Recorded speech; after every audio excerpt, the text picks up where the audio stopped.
Apache Junction Council meeting to order. The invocation will be led by Vice Mayor Wilson and the pledge by Councilmember Struble.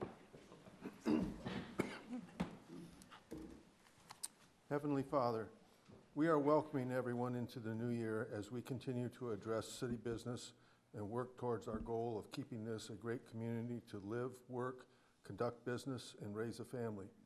Be with us and our staff as we strive to work towards this goal. We look forward to this year as it brings new challenges and opportunities to serve our community and residents. We understand that we may not always agree on solutions, but help us come up with opportunities to resolve the differences for the good of our community. We also want to use or ask for your continued hand of protection for our first responders as they continue to protect us and our lifestyle and possessions. We also extend this to our military members and their families wherever they are serving throughout the world. Bring them all home safe each and every day. In the Lord's name, amen. Amen. I pledge allegiance to the flag of the United States of America and to the republic for which it stands, one nation, under God, indivisible, with liberty and justice for all.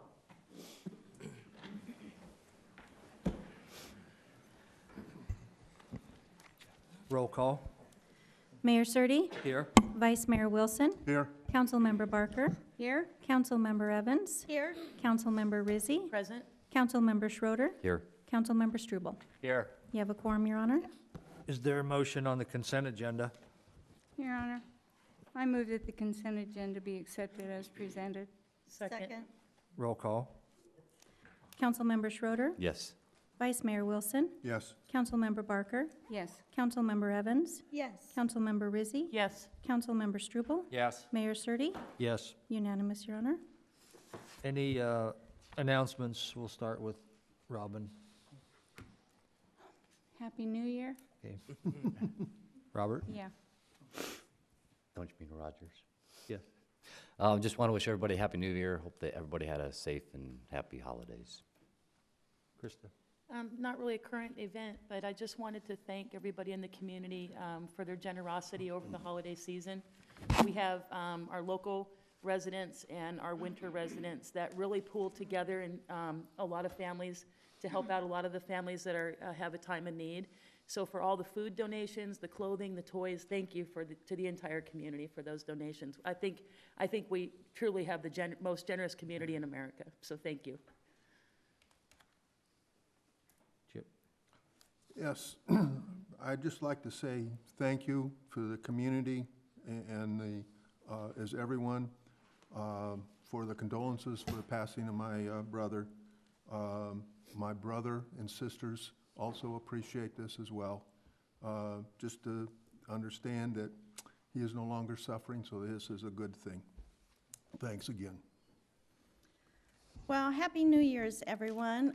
This morning, I had the pleasure of a neighborhood meeting at Mountain View Mountain View Mobile Home Ranch. We, as the council and as city employees, regularly have these meetings in different neighborhoods, both HOAs and in our mobile home parks. So if anybody's out there listening and would like to have us come, we discuss new things that are happening. We try to answer questions as best we can. Robin was there this morning as well. I missed 2 of them, but this goes on most of the winter. So if anybody would like to have any of us come, please call Mr. Al Bravo, our information director. Thank you. Okay. I'd just like to reiterate what Councilmember Rizzi said. It's amazing what our residents do for the rest of the community when things are called upon them to do it. It's really fun to watch when they come together to do that. I'm learning Spanish, so Feliz Año Nuevo. And I sometimes mess that one up. A couple things. We have a couple things coming up this Saturday. If we can get Al to put that on there. We're going to be holding our 2nd annual Apache Junction prayer walk. We're going to meet at the Table of Grace Church at 9:30 on Saturday, and then we're going to meet at the Flatiron Park from 11 to 2 to have a celebration and all that. And then the second thing I want to talk about is on January 26th, we're going to have the third annual AJ Kids Idol. It's an awesome event where we highlight the our local K through 12 youth that come in and perform all different kinds of talent. And if we could get that up there, but maybe not. If you can't, give myself a call or Braden a call, or we're going to have stuff all over Facebook. It's going to be in the paper. And it's going to be out at Mountain View Lutheran Church on January 26th. Doors open at 5, and it'll run till about 8. So come out and support us. And can you put the other one on there, Nana? And go from there. Anyway, give me a call if you have any questions. Thank you, Al. Okay. Little League. I want to invite everyone to our third State of the City function that we're going to be having on February 12th. And if you've not been to one of these, we try to do something different every year. This year, the whole theme is about the many activities and what is there to do in Apache Junction. And you'll be surprised at what all there is to do. And what do we do best is our events. And beforehand, it's a good time. You know, we have a lot of dignitaries there. You can usually talk to the sheriff, and I have a feeling Kelly Townsend might be there and some other people, and the council will be there, and you can meet and greet with everyone, and then watch the program, and I guarantee you'll come out of there feeling proud about where you live.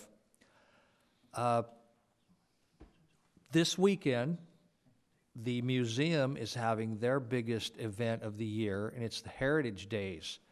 And if you go online and click on this and look at the events, it's all day long. There's a lot of former television stars and a lot of people with the history, and there's a lot of bands playing. And a lot of people, just like a lot of people have never been to Barlene's, a lot of people have never been to our museum. And when it started out, if you went there, if you thought it was small, well, it's getting bigger every year. They add something every year, and they've really outgrown themselves. They need to expand. But it starts at 9 o'clock, and it's both days. But a lot of food trucks out there. We all love food trucks, so try to be out there. No one really has addressed the can return and the neighbors helping neighbors. Bryant, as I hand it off to you for your city manager's report, there's still a lot of confusion on, do you have to return that can now, and are there any options? Are you going to be charged regardless? But no, there are options where you cannot be charged. Maybe you can explain what we're doing to mitigate that. So with that, we'll go to the city manager's report. Thank you, Your Honor. I just wanted to add one little item for the Saturday's Apache Land Heritage Days. We're all invited. Encourage Mayor and Council to come. Mayor Surtees speaking at 9 o'clock to kick off the event. I always keep it under a minute, so it's pretty, keep it exciting, yes. We also would like to invite all our residents, and we have other residents, Gold Canyon, other residents close to our city that may want to participate in our annual and award-winning Citizen Leadership Institute. And it goes January through April, and Al is also the one signing everybody up. There you are. We'd love to encourage residents who want to understand and learn more about how local government works. There's 8 free sessions or classes, and we get favorable reports from the residents as they learn more about how local government works. Your Honor, thank you for the opportunity to talk a little bit about the process.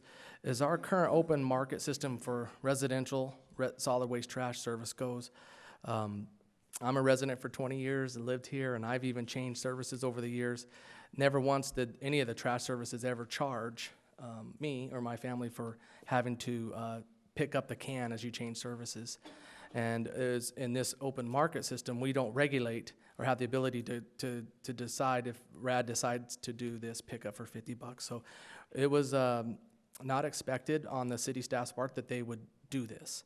And so our communication efforts to this point have been to communicate to residents, if you are a RAD customer, one, that we've gone through a very, very detailed request for proposal process to be able to bid or go out for contract for a company to be able to provide services. And that's been a public policy discussion for you and prior city councils for over 20 years. I remember early on when I started here in 2001, Councilmember Joe DeBala, he was a really heavy really strong supporter of getting into one company and then providing services so that residents would have the lowest possible rates. And over the years, council has looked at it, but stepped away, looked at it and stepped away. Well, this year, when the RFP price came in, you directed staff to keep going and keep working on a contract. So we moved forward with that. When we got to the point that residents, or that we implemented the contract, RAD then decided for their customers that they were gonna charge a $50 return fee. And so we immediately started talking to the owners of RAD, and they said, well, if we can get the can back, we will significantly reduce that fee. And what we're learning is that anytime between now and April 1st, if a resident can bring those back, they will credit the full fee. And so we've been seeing that happen continually through this part. So some people have started that process.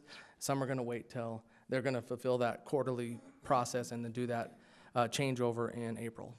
In preparation for that, some residents have just chosen to pay the fee and just not deal with it. Some residents have chosen to work with their neighbor and to come up with a neighbor-to-neighbor solution. We're working at the city manager's office to collect folks who, what I call the supply side and the demand side. So supply side of people who can help. So for example, Vice Mayor Chip Wilson, Councilmember Struble have already been on the list of when that week comes. There have been others that have come forward. We will be willing to help and can make connections for people that live close to their area to make that transition happen. All we need is a bill or an invoice and the cans number, and then they connect that to the account. And our understanding, and maybe Chip, you want to talk to this, is that they've been very good about making that transition happen. Other residents have chosen just to say, no, Rad, this is your private property, come pick it up. And that we are not going to comment on that. That's a contractual deal between, or non-contract between the resident and RAD. So Mayor, that's where we're at. We're going to be communicating. We're actually working on a flyer that we're going to be getting out through the newspaper. Nowadays, there's so many ways that people communicate, and one of the ways that's the toughest to always stay on top of is social media. And we've even been waiting up to this point to really figure out literally letting these other companies know when our start date was, and it's just tough to stay in front of. So we will be getting information out. We have a frequently asked questions page on our website. We encourage you to point all residents to that page. That's where we update questions that come in. We also have, we're going to be putting together a mailer to send out to the residents as soon as possible so they can know how to get prepared for the transition. Thank you. I'll respond to how easy it was for me. I took a resident's can in and brought in a receipt or not receipt, excuse me, your billing, and was able to have the person there brought it up on the computer and wrote out a receipt saying that the $50 fee was waived, and they came out to the vehicle, took the can off of it, verified that it came from them, and that was really basically what happened. It was fairly easy. Had to wait several minutes so we were working with someone else, but once they started for me, it was fairly quick and fairly easy. So where exactly? It's on Royal Palm and Baseline, so you have to get access to Royal Palm either from Tomahawk or Idaho to get to the RAD facility. So that's... Yep. It's all the way in the back. Yep. On the east side. That was the hardest part, finding out where to drop it off. Yeah. Your Honor, we have with us tonight 2 elected officials from Pinal County, and over the last several months, we've invited several of our elected officials from Pinal County to come and talk a little bit about what their mission is and their role. We'd like to invite up first Honorable Justice of the Peace Douglas Coleman, if you come forward, and then right after him, we have, working closely together with him, our Constable Ted Gremmel. Doug? Well, good evening, Mayor and members of the council. I was thinking about it on the way in. It was 29 years ago. I know I look way too young, but it was 29 years ago that I was elected to the city council for the first time. And Robin Barker was an old hand by that time. No. But I think I predate most people as far as that goes. And it's been a pleasure to live and to work in Apache Junction and to have the opportunity to represent the people of Apache Junction. I appreciate the invitation from the mayor to come and speak a little bit about the Office of Justice of the Peace and what we do, and the jurisdiction that we have, some of which overlaps with the municipal court here.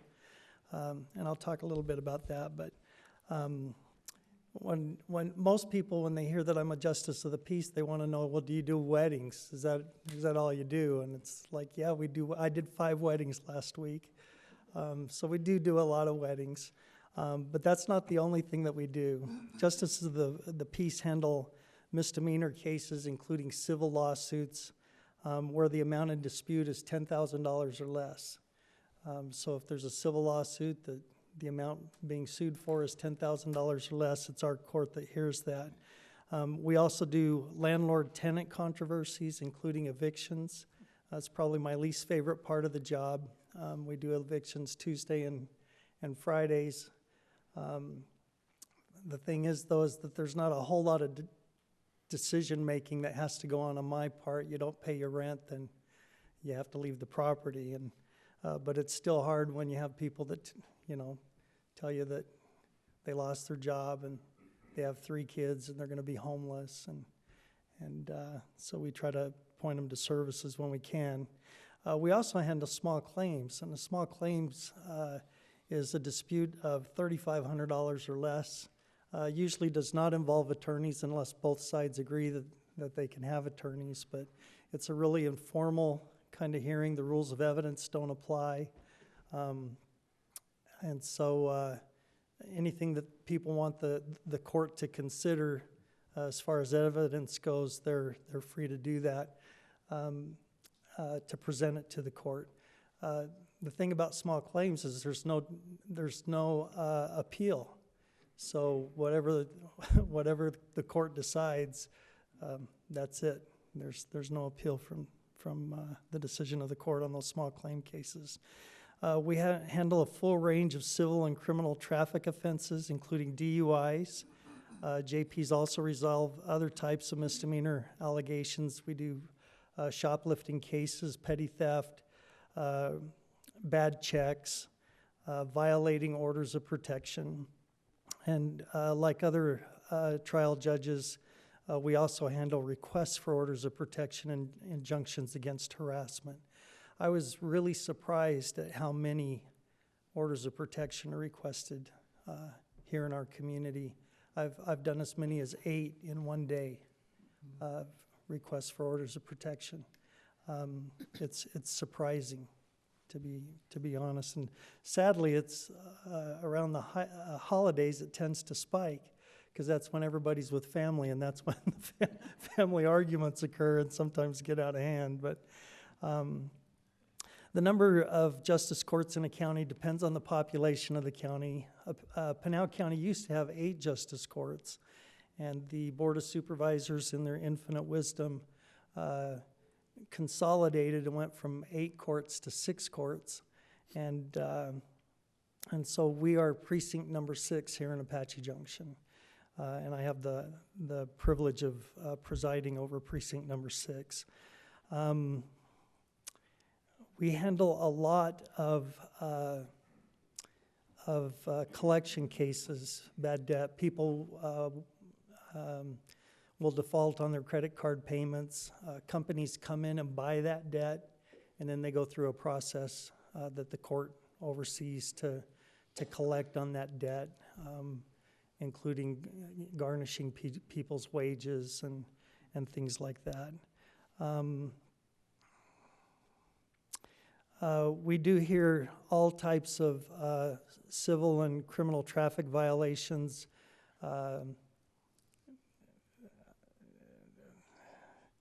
The civil traffic hearings also are fairly informal. People generally do not get attorneys when they're charged with a civil traffic violation. But we handle those as well. It kind of depends on the agency that issues those as to what court it goes into. If it's the AJPD, it generally comes to the municipal court. If it's DPS or Pinal County Sheriff's Office, then they'll usually cite it into my court. Court personnel, the Apache Junction Justice Court has 8 court clerks. They are, in my opinion, very skilled people, underpaid, in my humble opinion, and they work very hard. Generally speaking, for every 1,000 cases that are filed into your court, you'll get one clerk. And so we have 8 court clerks. The Pioneer Court, which was cut off from us because the Apache Junction Court was so busy, they have 11 clerks down there. We're especially busy right now because we're handling all the old cases that were left from that huge court. Really, it was. I believe by number of case filings, it was the 3rd busiest court in the state for lower jurisdiction. I might say this too about justice of the peace courts and also municipal courts, is that over 90% of the cases that are filed are heard in the lower jurisdiction courts, either the municipal court or the justice of the peace court. So most people's interaction with the justice system, with that 3rd branch of government, it's with the lower jurisdiction courts, and the opinions that they form about the justice system comes from their interaction with the justice court or with the municipal court. I do want to give a plug for our constable, Ted Grummel. Ted is excellent. We have orders to show cause hearings every Monday afternoon for people that have defaulted on their sentences, either haven't paid their fines or they haven't gone to the counseling or whatever.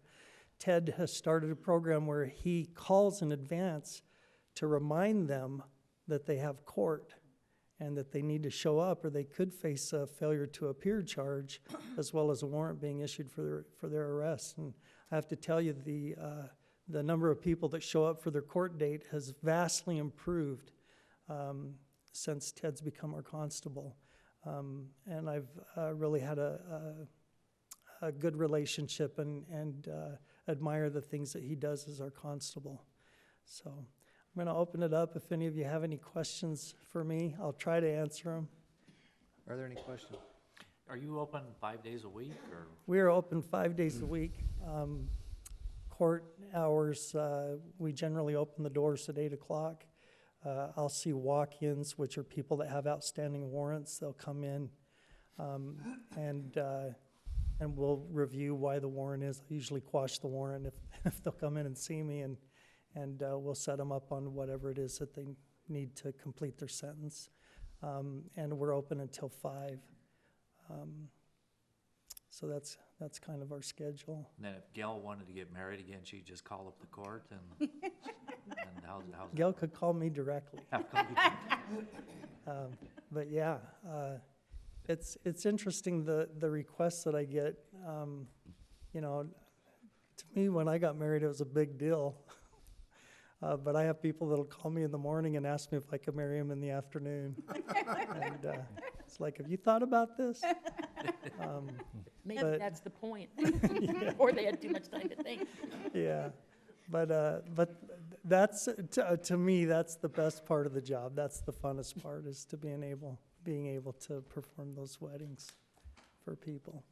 Kristen? Just out of curiosity, some of the things that you had described, the different types of cases, it sounds like in quite a, I don't know which you have more of, or do you have more cases where you don't really have a lot of, discretion, that it falls within the box of the law, or do you have more cases where you have some wiggle room?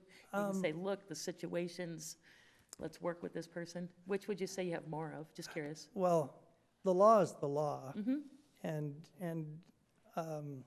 And people that violate the law, we apply the law, and we do it equally. In collecting,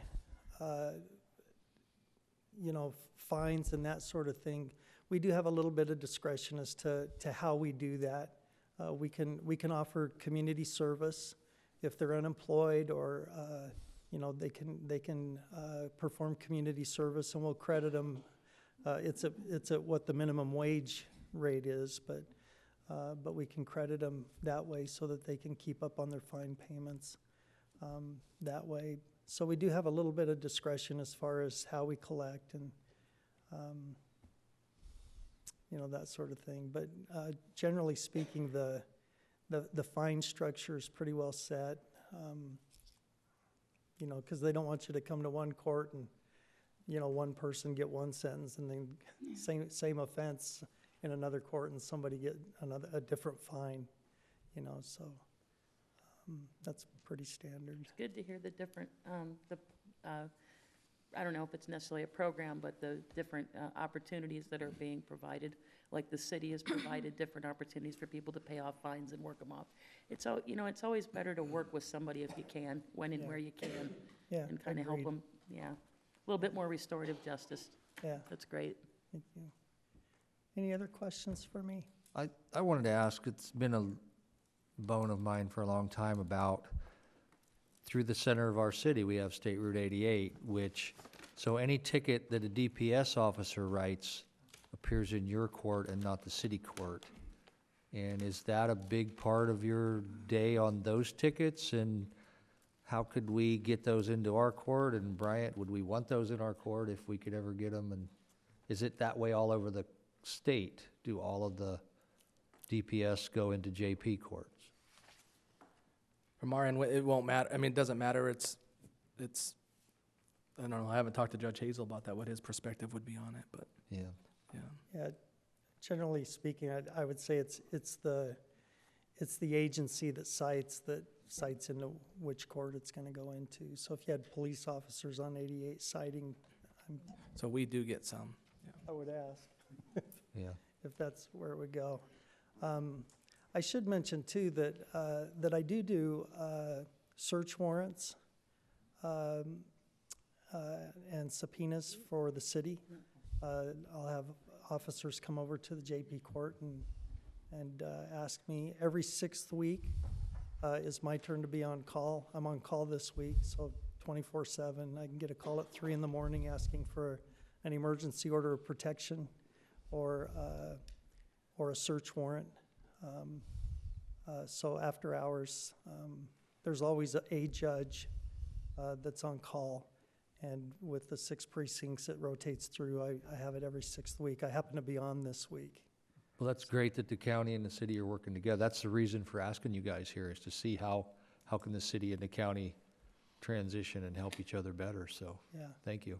yeah. Okay, thank All right, you. thank you. Ted, yep.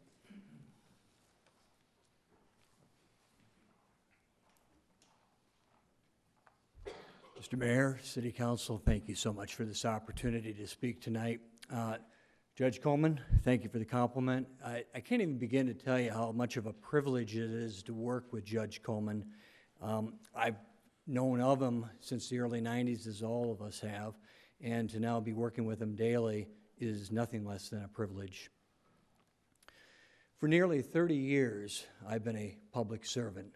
I'm a proud Navy veteran. I'm a retired officer from Pinal County Adult Probation. And today, I have the privilege of serving as your constable. My wife, Kelly, daughter, Alex, and I, we just live up the street. And like each of you, we too love this city we call home. One of the most common questions that I'm asked as constable is, what does a constable do? In order to answer that, I take you back to 1863. When Arizona became a territory, it was the constables that were the primary law enforcement. It's been said that the acronym COP actually derives from Constable on Patrol. Now, whether that's true or not, Chief, it sounds pretty good to me. Back in the 1860s, 70s, 80s, constables were also responsible for hangings. I'm pleased to tell you I don't do that. So that's a responsibility, I'm glad that's not mine. Statutorily, the sheriff and constable pretty much have the same responsibilities and duties, even though they're very different. Today, the constable really only focuses on the enforcement of the services and executions of orders that the judge, in my case, JP 6, Judge Coleman, those orders of protection, injunctions against harassment, orders of cause, notices of hearing, any of these documents that the court originates, it's my job to execute them if they're given to me. It gets kind of complicated at times when, from the Superior Court, those documents go to the Sheriff's Office. Here in the Municipal Court, Judge Hazel's documents go to the Police Department, and again, Judge Coleman come to me. You'll find it interesting to know that Arizona has approximately 75 judicial precincts, and as Judge Coleman had mentioned, JP 6 is one of 6 here in Pinal County. We cover Apache Junction, Gold Canyon, and the northern tip of Santan Valley. There's a wide variety, and I'm going to wrap this up here quickly. There's a wide variety of forms and documents and services, like Judge Coleman had mentioned, that we serve, that I serve. I've served in the calendar year of 2019 approximately 550 services alone. So I'm a one-man unit. While I could go on and on about the different documents, I'm not going to do that. What I am going to do is just focus on one particular one I'd like to tell you about, and then I'm going to open it up for questions. That one document, and Judge Coleman mentioned it, are orders of protection. And both myself and the judge are very passionate about protecting the community, protecting victims, and what I can safely tell you is that is the single most important document that I serve, and I do a lot of them. I didn't get back to the office last night until 10 p.m. after serving 3 orders of protection, one of down in Santan Valley. One of these even included an exclusive use of residence.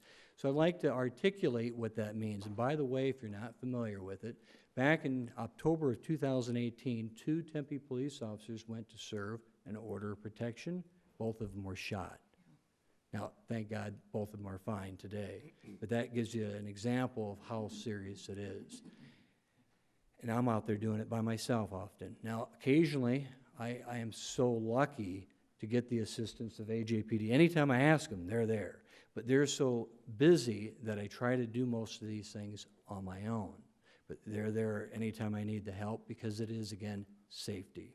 So when we talk about safety, and I go to a residence, an exclusive use of residence means that one of the parties, the victim, has requested the court and articulated to the court of a safety concern, and the court has determined, okay, we're going to give that victim the exclusive use until it can be determined otherwise. My job is now to get the other party out of there, pack a bag, and leave. And the victim, or should we say the plaintiff in this case, their safety is the most important thing to me. Of course, my safety as well, and anyone else in the public. So it requires a fine art in executing this, doing it safely, without escalating it. And I like to believe I do that through respect, dignity, and professionalism. With having said all that, I'm going to open the room up for any questions. Well, very, very informative, because a lot of folks, like I said, that's why we asked you here, they don't know what you do. So, do you ever have to drive up as a UPS driver to serve people, or is that just, To a UPS driver? yeah, I mean, you don't have, Undercover. he's- yeah, like, Oh, I'm just with to you. get As a people to answer the door? Great question. Mayor, I haven't done that. So really, in all reality, by having a presence, it usually helps de-escalate it right away. And I often like to go ahead and start off my comment to whoever I'm serving or dealing with, is that I'm here to help you. Now, that while that sounds kind of corny, and how is it possible that I'm getting ready to serve you or remove you from your home, that I'm here to help you? But then I further explain to them that I'm here to help you through this process. I'm here to help you avoid from getting yourself in further trouble, if at all. I'm here to help. And usually that really does a good job. Mm-hmm. Any other questions? Yes, ma'am. Question, if you can't find the person to whom you were supposed to serve this OP, how do you continue to look? How often do you go back, et cetera? At what point does it sort of sit there? Councilwoman Barker, sorry. That's okay. That is a fantastic question. I love it, and I'm so glad you asked. So here's the answer. State law requires me a minimum of 3 times, that's on 3 different days at 3 different times, to make attempts. Now, that's with any services, including orders of protection, but I'm proud to tell you, ma'am, and City Council, that I would never stop at 3. Okay? So I have a really high success rate at orders of protection. I think I'm holding on to 2 right now that I've unsuccessfully served. 1, the person is homeless, there's no address, nowhere to find them, and the other has moved to Florida. The rest of the orders of protection that I've ever received, and we're talking close to maybe 70 to 100 in the last year, I've successfully served them all, and some of them have required 7, 8 attempts. And because of the nature of the safety and public safety, I take it very serious, and there's nothing that's going to stop me. Unless the person's died or moved out of state, I just keep going and going. Thank you. Yes, ma'am. And so you don't just, you travel throughout, not just in Apache Junction or in your district, you go other places throughout the valley and state, right? Fantastic question, and the answer is yes and no. So technically speaking, my jurisdiction again is Apache Junction, Gold Canyon, and Santan Valley. However, statutorily it's set up to where arguably I can serve anywhere in this Pinal County and any other precinct, JP precinct, even in Maricopa County that is adjacent to my precinct. So most of Mesa, I'm able to serve in. Queen Creek, I can serve in, if that answers the question. Yep. I don't really have a question, but I'd like to thank you both for coming. And it's made me realize that being on council is way more fun than what you guys are doing. Thank you. Ted, I heard that you have some kind of program with at-risk kids that you'd like to get started, and how can the city help with that? Well, Mayor, in order for me to actually answer that, I got to real quick just give a quick history. So when I was an officer with probation, I recognized that there was a serious problem. This is from the 90s and 2000, and many people often end up going to jail and eventually put on intensive probation where I supervise them. And counseling is extremely expensive, and it's very hard to get somebody to go for a long period of time, and they don't have the money, and it's just hard. So long story short, I had come up with a program which I had created while an officer at the court, and it's called Tools for Success, helping individuals make better choices in the long haul. And it's done very quickly. It's a one-day can be a one-day program. And since you've mentioned this, I would like to offer my assistance in any way to the city to assist, work hand in hand. Look at it this way. There's just no way to say it other than the fact is that we're in an epidemic of opioids and other drugs, and AJs always have seen that over the years with some drug or another. And anything we can do to reduce this, I want to help. And granted, there is no easy answer, and this is not the venue right now, but if the city ever wants to call upon your constable, I'm here to help any way I can. In closing on that note, it's been said that the best way to protect our communities, and regardless whether we're in law enforcement or the courts or city council, we're all here to protect the community. And when doing so, the best way to do this is by reducing recidivism. The best way to reduce recidivism is through programs that promote long-term positive behavioral change. I'm very good at that. And the secret is giving it to the public basically for free if we can. If there's no money involved, and I'm prepared, I'm offering to do that to a limited extent. So consider that. In closing, John F. Kennedy said it best. If not us, who? If not now, when? Thank you. So Bryant, maybe look into that with you and Joel, so it'd be great. It's still your time. Certainly, we definitely will continue to work closely with both our constable and justice of the peace. Mayor, that concludes my report. Okay, thank you. Consideration of application for a Series 12 restaurant liquor license for AJs Sports Grill located at 725 West Apache Trail. Jennifer. Your Honor, the application before you this evening is for a Series 12 restaurant liquor license for AJ's Sports Grill located in the Superstition Plaza complex. We received comments from the 4 departments involved with safety and other various inspections. Building and safety reports inspections have been conducted and the appropriate permits have been pulled. Planning Division reports the site is currently zoned for this type of business and in the past has also had similar businesses. The Police Department reports no issues, and Superstition Fire and Medical District reported they did do an inspection, and all 4 of these entities are recommending approval of the application tonight. I would like to note that the application also includes an outdoor patio area. It is in their diagram. It is secured with a perimeter fence, and they do intend to use that as an outdoor serving area. The applicants are present this evening to answer any questions you may have, and we are here for the public hearing. Would the applicant like to say anything? The chance for a free plug.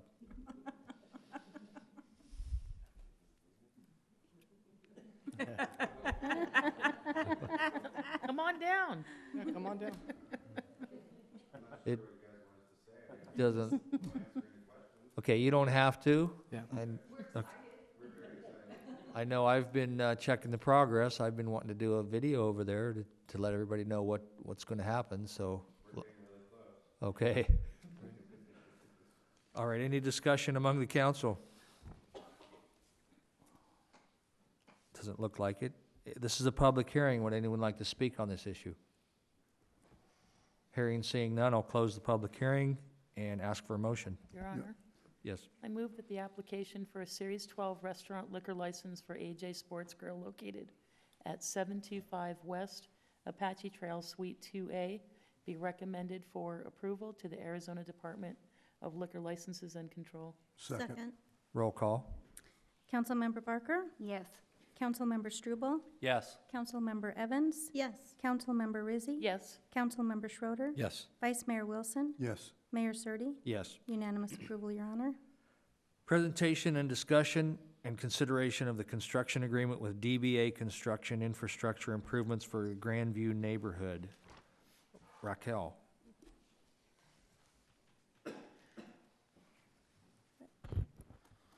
Good evening, Mayor, members of the City Council. Raquel Schatz with the Public Works Department to discuss Grandview Neighborhood Improvement Project, a construction agreement with DBA Construction. So the Grandview Neighborhood improvements will take place on Main Drive from Broadway Avenue to First Avenue, and also Grand Drive from Broadway Avenue to Apache Trail. Brief background, project location. We've done previous phases to this project. Back in 2016, we used CDBG money, which is the Community Development Block Grant regional funds through the Arizona Department of Housing. So in 2016, we got funds to do the design for all these projects. 2017, we used the CDBG and SSP funds to do First Avenue, and that was First Avenue. We did sidewalks, we did curb and gutter on both sides from Ocotillo to Palo Verde. 2018, we used the CDBG and SSP funds, and we did all of Palo Verde. That is from Broadway to Apache Trail, and that included also sidewalks, curb and gutter on both sides. This past year, we used the CDBG funds to do Grand Drive on the east side, and we used the SSP funds to do Main Drive on the west side. So one side got sidewalks, the other side got only curb and gutter. This year, we are proposing to use both the funds again to do the opposite sides of what we recently did. So Main Drive East will get curb and gutter, and Grand Drive West will get curb, gutter, and sidewalk. And the reason why we choose how to do these different phasing is just pretty much based on the fundings that we are receiving from the Arizona Department of Housing. So what you see in your map here is all the blue is what we've already completed. The green is what we are looking to complete within this next couple of months if we choose to approve this contract. Future phases, we are looking at quite possibly using the same types of funding to do, and Broadway Avenue to do storm drain so that we can connect what we've already put in there with the dual 54-inch storm drain that we did back in 2014. This will extend it further out to the east so that we can later on put storm drain in both Ocotillo and also in Grand Drive, because we do know that those are very big drainage related issues that we do have here in the city. We also are looking at doing, like I said, storm drain in Grand Drive, storm drain in Ocotillo, sidewalk and curb and gutter on Ocotillo, and then on the other side of what we've already done, Saguaro, we'll do sidewalk, curb and gutter. So, a lot of stuff going on in this area. We're just limited to our fundings, which is why you see it done in many phases. In many cases, we'll have like maybe $450,000 to apply. So big projects, lots of concrete, little funding. Existing conditions right now. You can see up here in your pictures, Grand Drive. This is what we did earlier. We did curb and gutter on the east side. Main Drive, we completed curb, gutter, and sidewalk on the west side. So this project will do the opposite. We'll do the opposite sides. And then I showed a picture there down below of Palo Verde Drive of how it's supposed to look. So you'll see curb, gutter on one side, and you'll see curb, gutter, and sidewalk on the other side.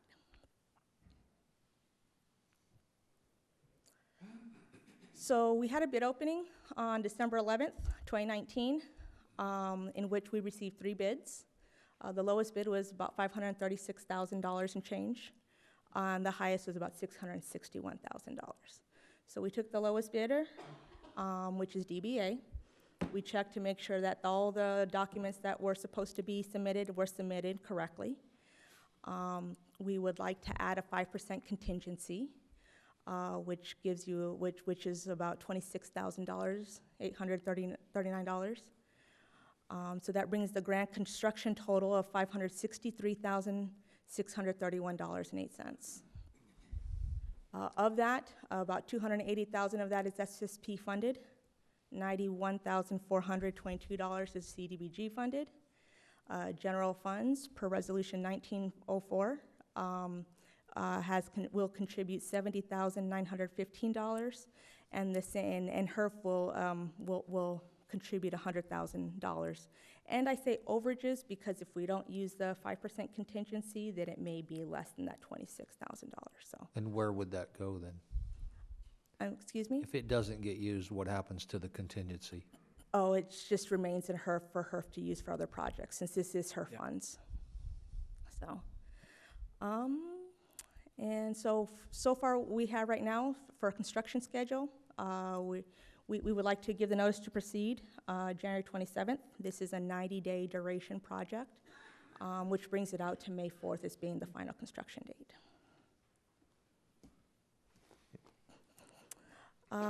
At this moment, staff would like to, I guess, let's see here, this one's kind of tricky. We would recommend the approval for the construction agreement with DBA. As this project has been ongoing for many years in many different phases. However, if council wishes to reconsider this item, staff can definitely bring it back on January 21st. Any questions? Are there any questions? Okay, thank you. Thank you. Any further discussion among council? Those are really great improvements for that area. It used to be such a mess when it rained. It's looking great. We're working on it. It looks great. It really looks Yeah, great. I it bet those neighbors in that area are just loving it. Okay.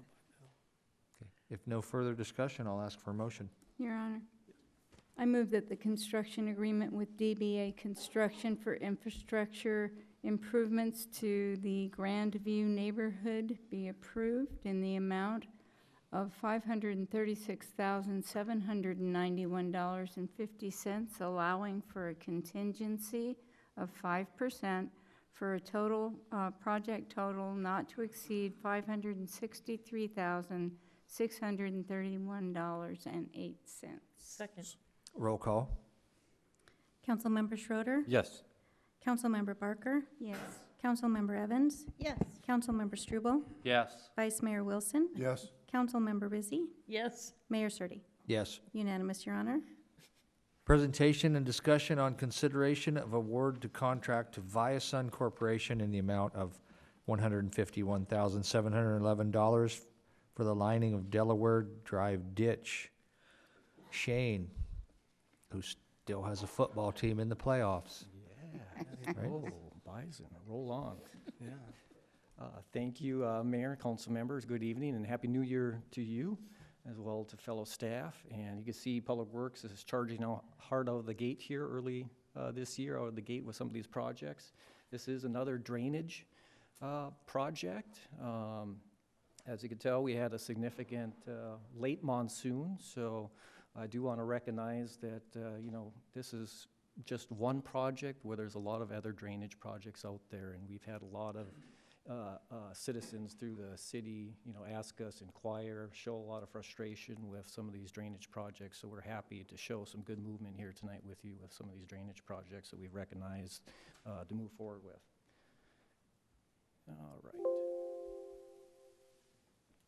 All right, just the objective here tonight. The reason why I wanted this as a presentation discussion tonight is it is not a project that was identified on our CIP street maintenance plan, which you guys had an opportunity to discuss with staff earlier in the fiscal year.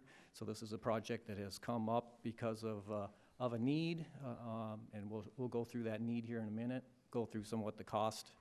It is a standard material labor agreement, which I think is supplied in your packet, so it has gone through work with Joel with putting the agreement together. It's been signed by the contractor and reviewed again by our legal department, ready to go. And at the bottom point there, this was prepared for yesterday for presentation discussion, but I guess I was informed that the motion is created, so if it is the council's pleasure to move forward with the award tonight, I guess you have the opportunity to do that tonight. But if not, I'm willing to come back later in January for a consent award at that time. All right, the project area, and the project is having to do with the lining of Palm Wash where it enters Delaware Ditch. And my next little picture here shows more significantly it's along southern parts of Delaware, closer to, this is southern right down here. So this phase one that I'm talking about is this area right here. We're looking at this as a possible phase one with some other improvements, and then also Mr. Weaver, Public Works Director, he's also here tonight, and he'll jump in here towards the end of this presentation to give you more of a strategic discussion and plans that we have on other areas along this drainage corridor that extends all the way up to Broadway. It essentially connects into the watershed that Ms. Schatz talked about in that main Broadway Avenue, which has been a high priority for Public Works for many years. We've had significant flooding through that neighborhood, significant flooding to the Delaware Broadway intersection, also significant flooding to Delaware and Southern, and we hope this project too will again be part of that link with more of a permanent improvement to this area to resolve these issues once and for all. So with this shotcrete lining, you can see the dimensions there. This is just a picture, is just a rendering, so I can't really tell you exactly where the terminations are going to be on the slope there, but that just gives you a basic idea. What the intent is, we hope to leave some dirt. We don't want to bring the channel lining all the way up to the back of sidewalk, just because there has been attempts to have landscaping vegetation for beautification purposes, so we want to leave those areas for existing beautification landscaping, but then also for the future as well. Also, this part of Delaware, all the way to Southern, during some of the big rainstorms, you can't tell the street from the channel. It's one big lake. So part of this improvement too is to enlarge the scupper, which is right down here, to get that water that gets trapped on Delaware all the way down to Southern, which then floods Southern, which is more of a safety concern because you have much higher speeds with traffic on Southern Avenue. So we want to get that water off of Delaware back into the channel, and we hope to start doing that and getting that water off of Delaware so it doesn't end up at Southern. Show me how that works. Point. For the How do you get the water off of Delaware? Are you going to flow it into this concrete yeah, my thing? apologies. I don't speak Yep, my public apologies. works, sorry. Thank you for stopping me. Sometimes I talk too much like an engineer too, when I'm not even an engineer, but I talk too much like an engineer. Just give me a better idea of how this will work to remove or to start the removal of that water And from that area. And Councilmember Robin, yes, that's it's going to start, because I think as we do a phase 2 further down, I think we're going to have to enlarge the scuppers. And when I say the scupper, there's a curb inlet right here, so water is staying on Delaware due to the curb. So there's a break in the curb where the water starts to bleed off back in the channel. And south of here, there's I think 2 or 3 other small scuppers like this, but they're just undersized for the amount of water that's staying on Delaware. So by enlarging these, we'll be able to get that water off sooner before it all piles up down on Southern. And so Shane, by a scupper, you mean like, kind of like a funnel? The way that it's shaped, it kind of like a funnel, it funnels it over. A curb, inlet in the curb, so a void in the curb, the water then falls through out of the gutter and back into the channel. And I think, as I was mentioning, I think there's a few other scuppers along here, but like I said, they just undersized water can't bleed off fast enough off of Delaware.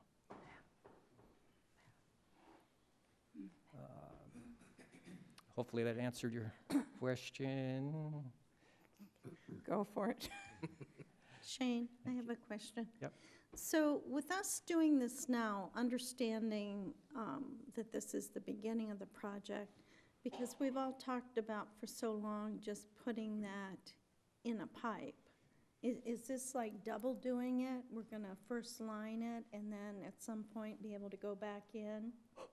So this does need to be done first. Yeah, so a void to take away from Mr. Weaver, who will come up here. To this point along Delaware, actually up to 16th Avenue, we believe it makes sense to keep the open channel south of 16th Avenue. What we've talked about in the past is to underground north of 16th, and Mike will talk more of that when he's up here. Also, this phase 2, we don't know exactly what the ultimate design yet. This phase 2, a lot of palm wash, which is a significant wash that goes all the way from Tomahawk, essentially the watershed is right next to Weeks Wash, goes through this part of the city, so there's a huge amount of water that comes down this way, and that's part of the reason of not undergrounding it, just because of just the huge amounts of water that might be uncontrolled to get underground. So this design, we're still looking at that and contemplating what the best way would be to mitigate the problems that we're having with this channel right here. You can see the wash ditch makes a large curve right here. We've had problems with erosion right here. Also back 4 or 5 years ago, I think you all remember, we had to do emergency closure to Southern. So we have tremendous amounts of water, velocity of water that we need to watch and be careful so we don't increase the velocity of the water that goes downstream from this point. However, that phase 1, this small little section we're talking about here tonight, is because of this. This is a great picture. This is after the September storm. You can see how close it came to compromise a bunch of private property. You can see it's already compromised the landscaping and the infrastructure irrigation system. Also, Public Works last winter, man, we slaved hard and put a lot of hours with this wrap as well as fabric right here. And the amount of water that comes from Palm Wash just ripped ripped all that up. So that's why we hurried up, and we talked with Mike, we talked with finance, hey, can we get the money to make this project happen sooner than later? Hopefully get it done here before the next monsoon, so we don't have to keep on wasting so much effort and make something more permanent in this location. So this, what we're talking about, is it gonna come all the way down here to this line right here, or is it gonna be further? Yeah, about where I'm standing, or maybe behind the picture. I'm not saying where I stand. This is actually Mike's picture. So I think the limits, the northern limit will be right at the pipes here, which is that south entrance in the Meridian Manor. Will be lined, you know, connecting with, I think there's a footer slab from Palm Wash right here. We will go along the inslope as well as this back slope, I think just behind about where the picture is. And that will mitigate a lot of this severe erosion right here. Also, a year ago, we did the gabion baskets, those steel wired right on that corner, because we're having some of the bad severe erosion. And at that time too, that project was more of an interim measure, just to do something to save that property and that damage that was happening on that corner. So with this is a consideration for award of contract. It is based off of a cooperative job order contract that Pinal County has with Vias, and I did talk to you about the agreement that is in your packets. We're looking to do the work again before the next monsoon season, so we don't have that threat to the property, as well as Delaware and Southern. My biggest concern in any public works over the years has been we just can't afford a major arterial being knocked out again due to floodwaters. So with the 10% contingency, this project is anticipated to be about $166,000, almost $167,000. And I'll invite Mike up if he wants to share some additional plans. I think we'll go back to Councilmember Evans' question there with storm drains. Mayor, Council, just give you a quick update. We have been looking at Delaware Ditch basically from Broadway to Southern. Probably first day through town realized that section south of Broadway is an issue. It's bank stabilization's hard to keep, a lot of maintenance. Its proximity to the edge of road is dangerous. And so we were looking at that, some options to pay for it. We hadn't come up with anything. Raquel took charge of that, applied for a couple grants, and we did receive those. So the section from Broadway to 16th, we will install pipe in that section in the ditch. We will widen it to 3 lanes. We will add bike lanes. We will add sidewalk and hopefully a little lighting in that area. So that looks to be fiscal year 24 that we'll be able to get that done. And it was hard to get going on the area that we've been talking about just because we knew we had that one to fund at some point. And I felt, you know, we could maybe Band-Aid this for a while and hopefully keep it going until we got that section that I felt was more important done. Well, now that we have the funding, we'll move down here. We looked at bringing those gabion baskets all the way up, but we did 70 feet. Right. Took us 5 days. 6 people, 3 pieces of equipment. I figured it'd take us 4 months if we continued to try it that way. Now, it takes us a month and a half or 2 to clean up from a storm, put 4 months there, do some other things. It just doesn't work out. So, shotcrete, as of now, and especially in this area, because it kind of seals it up. You've got the pipe coming in, you've got the pipes coming from the north, from the east, all that convergence there, the turbulence that I like the fact of having it all sealed. So shotcrete will be this phase, and then like you said, the second phase we'll still discuss how we want to go about doing that. If velocity becomes an issue, then we'll have to figure out something different, but we have ideas on that. Yeah. Anyway. How would you mitigate that? You said if the velocity becomes an issue, how do you mitigate that? Well, we would maybe just go to look at just bank stabilization. Maybe we just shotcrete on the banks themselves and leave that natural on the bottom and slow it down that way. And if we do any other things where we would put maybe weirs up, we'd drop too much sediment and it would be an issue to clean it up. So I kind of like just bank stabilization if velocity is an issue. And that water runs all the way through the Renaissance Point area down to 16th next to the school. Yes. Imagine Prep and washes all of that out as well. Right, and we had some questions about the planning, and you know, it just keeps going upstream. Yeah. Obviously, it would be nice to do a little sediment basement right there north of 16th. Maybe we dig that down a couple of feet, catch some of that sediment.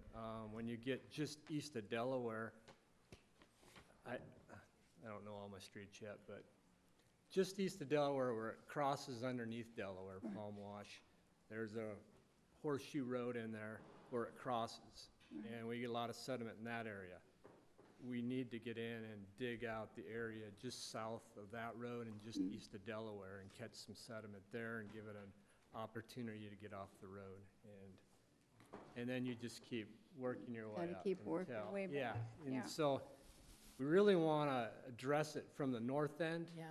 and work our way south, but we still have a lot of fixes to do, so we're going to have to deal with them first. So It literally turns into the Salt River tubing. It does move. It's It incredible, does move. actually, yes. It's impressive. Your Honor, Any more questions? Yeah. I have a question for you, Mike. What the second phase that's north of Southern, south of 16th, where Meridian Manor is to the west? Correct. Now, Meridian Manor has a self-entrance that goes across this wash. Right. Now, do they share any responsibility on helping keeping this working? I believe most of their responsibility is up on the bank with the landscapes, so. The no. part that's As far as the eroding ditch and itself, the parts that's eroding? as far as the eroding, I would say more of it, they may share some of that, but I would say it's mainly our responsibility on our, you know, it's obviously easier for us to deal with it at that point. It's a large drainage way. Okay. So, Any more questions? Thank you. Any further discussion? Not, I'll ask for a motion. Your Honor, the contingency is not included in the motion. Did you want the contingency included? Yes, I would like contingency, and like I Was said, it it might have 5? been missed because it was put together tonight as for a presentation. Let me pull it up here. 5%, That's what it said. which makes it 1, It's 10%. 10%? Bring in up the the not to slide exceed. that has the total. It's on the slide, I think, Shane. Oh, it's on the slide. Okay, let me get back there.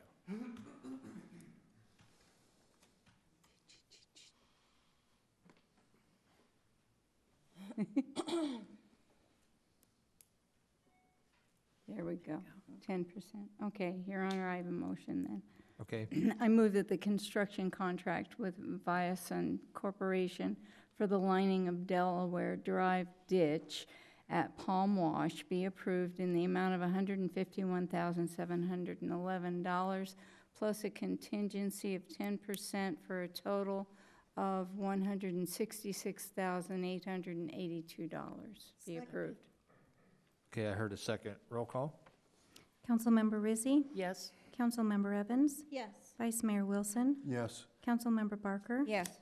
Councilmember Struble, Yes. Councilmember Schroeder, Yes. Mayor Surtee, Yes. unanimous, Your Honor. Possible direction to staff on amending the zoning regulations to allow cargo containers in zoning districts other than RS-GR. I think we, You missed. Mr. Mayor, you skipped over one item, General. the general plan. Where? Item 10, Oh, yeah, that's a little item in there, isn't it? Little item. the Yeah. little item that'll take the longest. One line, no wonder I missed it. Presentation and discussion of the proposed 2020 general plan. Larry. Good evening, Mayor, Council. Larry Kirch, Director of Development Services. Sydney's going to come up in a minute, but I thought I would kick it off here. Mainly about just a bunch of thank yous to people. We really wouldn't be having this meeting tonight if it wasn't for Sydney, so I wanted to make sure that he got a lot of credit for this. He was picked up the role of project manager on this, and I think Bryant has said this before. Community just to the south of us spent about $250,000 on their general plan. We've done this all in-house. And so, you know, hats off to Sydney and the team that we put together of city staff to do this. So without his role as project manager, we just wouldn't be here tonight. I want to thank Joel for his early proofreading and smoothing out the document. That really helped a lot in providing some overall legal review of the plan. The Planning and Zoning Commission for their, and the Park Board for their input. So basically Liz took the Park and Rec element through the Park Board before it came into the document. And the Planning Commission has had a number of meetings on this, went through it page by page before it got here. And then the various authors of the documents, Rudy Esquivius, Frank Blanco, before he left, had some major input into the water resources element. Chief Kelly, Janine Solly is here, our fan club. Liz Langenbach, Mike Weaver, Heather Patel, Spencer Payton, and then a couple interns, Kelsey Shatnick and Juliana, also helped put the document together. So I really appreciate their contributing their expertise to the subject area in the plan elements. Council members, a lot of you attended some of our workshops. We saw you at maybe the Blues and Brews Fest when we had a booth there to hype up the general plan, so we appreciate that. And then the citizens that responded to all the surveys, we received, I think, over 1,000 survey responses, so that was very good and helped shape the plan. And then I know Matt McNulty's listening right now, so I got to save him the best for last. Matt really put the document together in the form, the graphics that you see and the photos, and really the document layout, which we really appreciate his time and effort in laying out the document. So tonight, Sydney is going to do a high-level overview. I want to just note that the Plan Commission's not finished with this yet, so we wanted to bring it to you to kind of give you kind of a heads up, give you some plenty of time to review it, because our schedule has been to adopt it in February. So, but tonight, really, the Plan Commission hasn't finished it. They haven't made their recommendation to you. So they have 2 more public hearings and meetings coming up. And so if you have comments, certainly questions, feel free to ask them. We can take those ideas back to the Plan Commission for their consideration. But tonight, they'll be making essentially a recommendation to you, and then you'll be working off their essentially recommended draft. So that's the only points I wanted to make, and so I'll turn it over to Sydney. Thank you. Mr. Mayor, if I can note really quick as Sydney comes up, these planning efforts for general plans, most other communities spend several $100,000 paying a consultant to do these, anywhere from $200,000 to $400,000. Our staff has done it internally with a lot of public input and a lot of effort. And so just to echo what Larry said, every orchestra needs a good conductor too, right? And I think that's what Larry has done, as well as he's delegated much of it to Sydney. They've really done a masterful job in conducting all the many moving parts, and really saved the citizens a lot of taxpayer money to the tune of several $100,000. And I think the residents appreciate that too. They don't like to pay consultants. With that said, good evening, Mayor and Council, and Happy New Year. Tonight, like Larry said, I'm going to be giving a general overview of the general plan. First, I'll go over the public input process.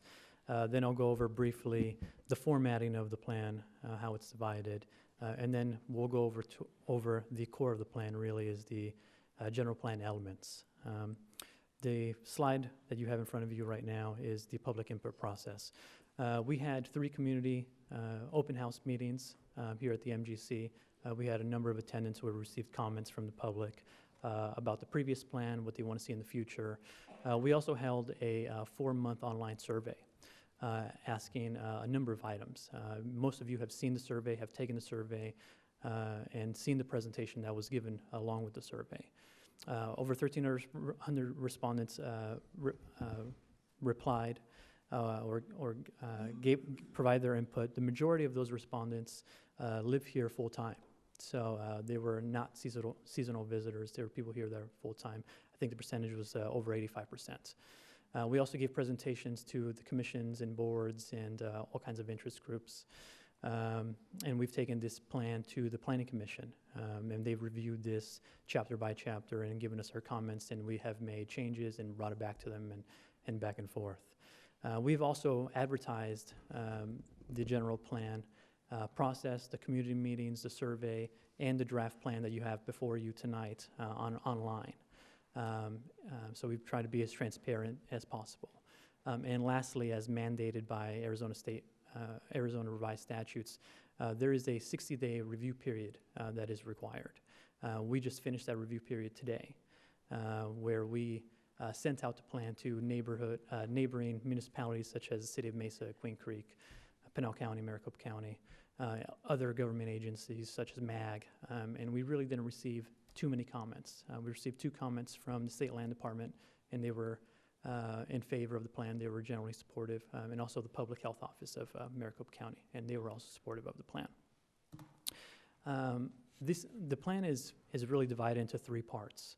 There's an introduction, which is really the executive summary and the community profile. So the community profile is really just a lot of facts and figures taken from the U.S. Census Bureau.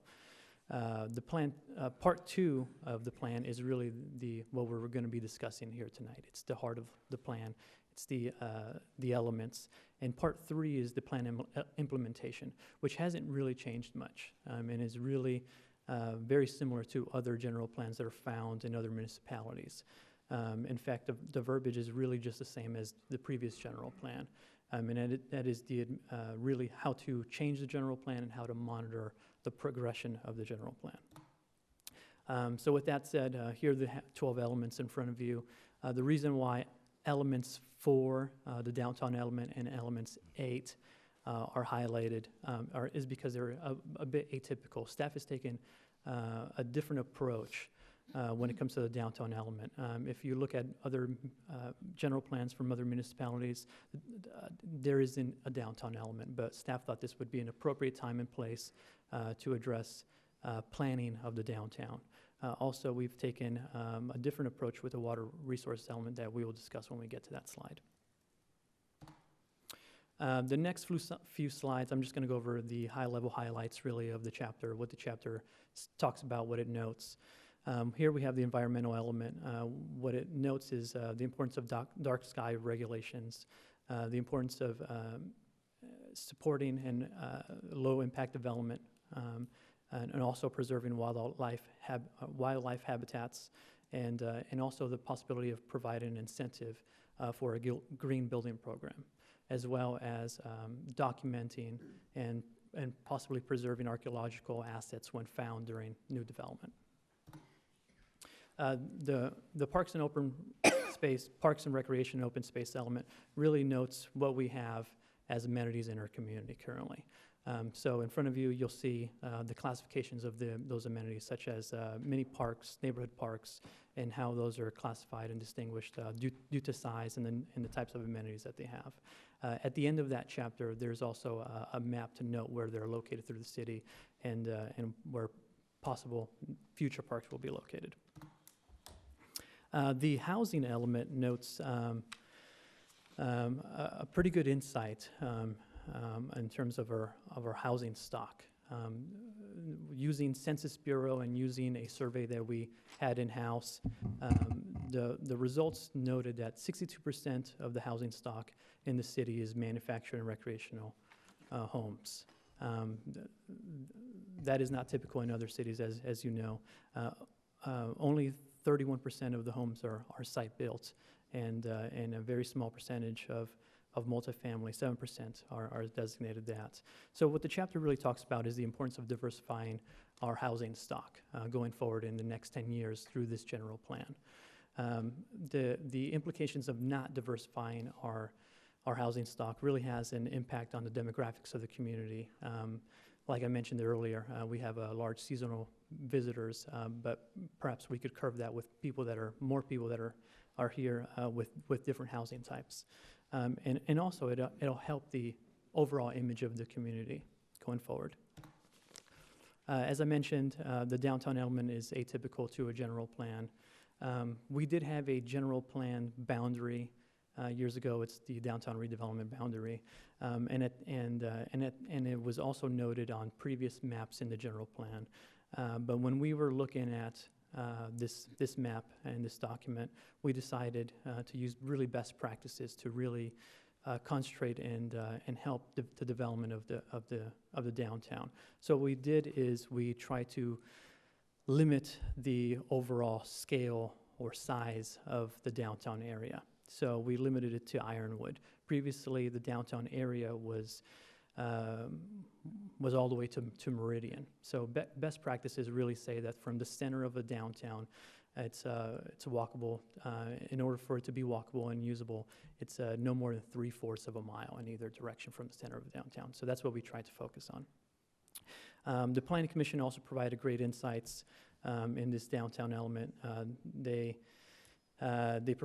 provided ideas such as using placemaking, tourism, the correct types of density, and branding to create a downtown feel. And also, really kind of the most important part of that element notes that going forward, this is really just the beginning process of really planning for our downtown. What we really need is a downtown master plan, but we also need funding for that downtown master plan to really appropriately plan for land use, specific architecture. I know that was a comment that was noted in the survey that people took. They want to see specific architecture in the downtown to kind of have a theme, and then possible public improvements, which we've made great strides with the park in downtown. The economic development, Janine is here as well, notes a variety of topics, but really it provides really our current conditions when it comes to economic development, and it is really kind of the pros and cons. I'm gonna use different verbiage tonight as really issues and opportunities. When it comes to business allocation, businesses use rooftop numbers and really demographics to determine if they're going to locate within a city or a municipality. With that said, like I just mentioned, the housing element, we'll need a diversification of our housing stock to attract new businesses. Also, as it is no secret here, we don't have a city property tax, which makes our sales tax very, it's fragile and something to perhaps consider in the future. And also, there is a lack of shovel-ready sites in terms of both commercial and industrial. Our last two pad sites at the Fry's Market Center are gone now. They're accounted for, and the current business, the last business that just developed, the Panda Express, is doing fantastic. The other pad site is going to be Mount America Credit Union. Now, the opportunities when it comes to economic development, the pros to this chapter notes that there's continued development in the Phoenix Mesa Gateway Airport. So people are looking to still locate within this region, and we're not too far from that. Also, we have opportunity zones located in the downtown. And we also have, as we all know, the possible development of the state land south of the 60. And of course, we have the nationwide tourist attractions of the Superstition Mountains and the Apache Trail, and of course the lakes. Now, the public safety element is really a straightforward element. It really just notes that we need to continue providing excellent service to our residents, such as through the police department, city hall, the public library, the fire district, etc.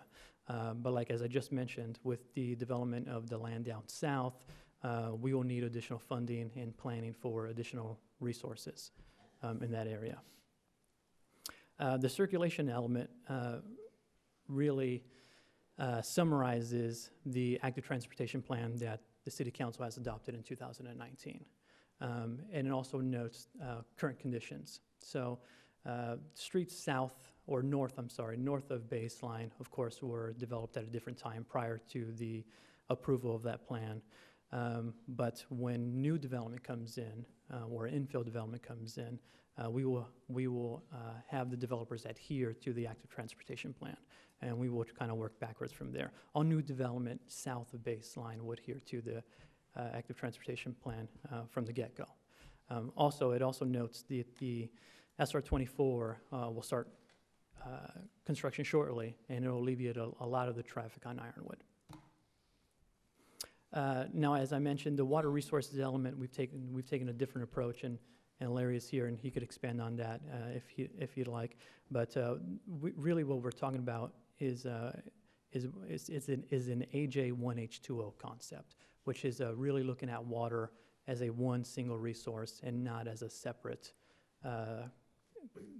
segregated concept, such as cap water, aquifer storage, groundwater recharge, rainwater harvesting. Right now, those items are kind of looked at as a one-by-one separate way of thinking, but we are encouraging that future development will look at all of these as a one concept. So, I don't know if you had like a quizzical look on your face, but most of the elements that we see in these general plans, basically, you calculate how much water supply you need. And they look at, you know, how much water do we need for future growth, and that water comes from groundwater or surface water from CAP. But working with Darren and Frank and what other cities are doing, Frank has probably, and I don't go to all the water meetings, but talking about the purple pipe and the toilet to tap, and we really should be thinking of the water, as Frank did, as a water cycle. So that includes recharge of treated sewer water, but also stormwater. Stormwater, all the stormwater that falls here goes somewhere else. And so state law, it seems like now, there's really not a advantage for us. Like we just talked about some stormwater projects, our goal is to get that water out of town. But maybe there's some idea that some of that water, and I know Mike's looking at that, recharge some of that water. If you can meter how much stormwater, you can get credit for basically recharging the aquifer. So I know there's some ideas and talk about doing that on the east side of the CAP canal and working with state land. But that's really what this is just think of water as it is. It's a water system, and not just how much water do we have when we, as Brian says, put our straw in the pipe or in the canal for CAP, that we really think about if this area is going to grow, we have to think beyond just the conventional wisdom of water just comes out of the Colorado River and it gets in a canal for 300 miles and then we put our straw in it. That we really have water resources here all around us that maybe we should be thinking about. So that's where I guess we kind of went on from where Frank kind of gave us some leadership on it. And your whole plan talks about low-impact development, and that's not just water-wise, it's in every area of the plan. Yeah, one of the things, the earlier slide talked about low-impact development, which is really kind of talks about green infrastructure. So I know we're going to gunite that channel, but the idea that even here at City Hall, water comes off the roof, and we get it out to the street, and then it's going to end up over by where the dog park is. But we should be using that for landscaping water, and so we do have curb cuts here at City Hall, and so the water can be used for landscaping, and you can do rainwater harvesting. So that's really what this kind of gets to. So think of stormwater, kind of add stormwater. Darren's already recharging the aquifer with treated sewage, but we're really not taking the idea of where could we have stormwater also be part of the water supply budget. So that's kind of. Thank you, Larry. The chapter also talks about where we retrieve our water. We retrieve our water through groundwater, of course, the Central Arizona Project, CAP, and then it also notes that we have 2 water service providers. Something that's not noted on the slide, but it is noted in the chapter as one of the goals and policies, is the possibility of acquiring and having our own water and sewer utility in the future. The growth area element is really a cleanup or a bit more of a specific graphic, but it is still very consistent with the past plan. We have 5 growth areas. We have the downtown area, as noted as number 1, and then we have the Highway 60 corridor here, and then we have South AJ, which is all the state land, and then we have the old West Highway corridor there. And then we have the rural residential area. Now, these growth area elements, they're the specific type of development that is supported is noted in the chapter. The cost of development notes that, of course, building these roads are, as you saw tonight, are very expensive. They're not cheap, and long-term funding mechanisms are required to provide adequate roadways and public improvements. The chapter notes current financial mechanisms and the possibility of financial mechanisms that we aren't currently using. Some of those are sales tax, intergovernmental transfers, charge for services, and development fees, which we all use, but the possibility of a property tax going forward. Now, the land use element, which is really one of the most important chapters of the plan, is really just a map cleanup from what we had in our last general plan. In the last general plan, to my knowledge, I don't think we had GIS mapping capabilities. And the graphic that was used at that time was very general. So when it came time when a developer came in, it was sometimes hard to distinguish how much of that land was a certain designation. So we worked hours and hours, and I want to give our GIS department lots of credit. They deserve all the credit for all the mapping efforts. All the maps that you see here, GIS did. And really what they did was take the information that was on the old map and really transfer it into our GIS system. And that makes it a lot more efficient for both staff and developers to determine what properties are designated what. And we also took what was existing and made it in compliance. So some items in our past general plan were dated with what was already was already built into the community. We've also added a new land use designation called conservation. So as long as I've been here and the conversations that I've had with senior staff and the Planning Commission and even some of you council members, what I've heard is the majority of people have an understanding that the north and the east side of the city is really kind of an open space loop, and that's kind of been the understanding for ages. So we have designated that as a conservation designation, I guess. And we also have included the floodplain overlay, and we have increased the density in medium density residential and high density residential to provide additional flexibility for development. The intergovernmental cooperation is just really a reminder. It's a reminder that we should continue working with the schools, the city of Mesa, the town of Queen Creek, Maricopa, and Pinal County, our local utility providers, the state of Arizona, and of course the federal entities. And it's just really a reminder that we should have a really a partnership relationship with them. Now the opportunities for collaboration are the possibility of the annexation of the county islands. That is perhaps something that we should consider in the future. As Larry said, this is really just a brief and general overview of the general plan. The Planning Commission will re-review the document and have a public hearing on the 14th and the 28th, and then they will hopefully recommend it to the City Council for vote and possibly adoption on the 4th. So, with that said, that concludes my presentation. I'm here if you have any questions. Just have a comment. This was a 3-day read. Yes. But it was easy to determine within each section the things that fit together. And then as you continued to read, to find that this piece from the very beginning was still threading through all the other sections. And it really clarified some of those issues for me. And I appreciate the way in which it was written. Appreciate it very much. Appreciate that. Staff took a really conscious effort to intertwine and bring back ideas and concepts that were noted earlier in the plan and tie them back into other elements. Yeah. So I appreciate that. Thank you for that comment. At the beginning of the general plan, you have all the demographic numbers and everything. Where'd you get all those from?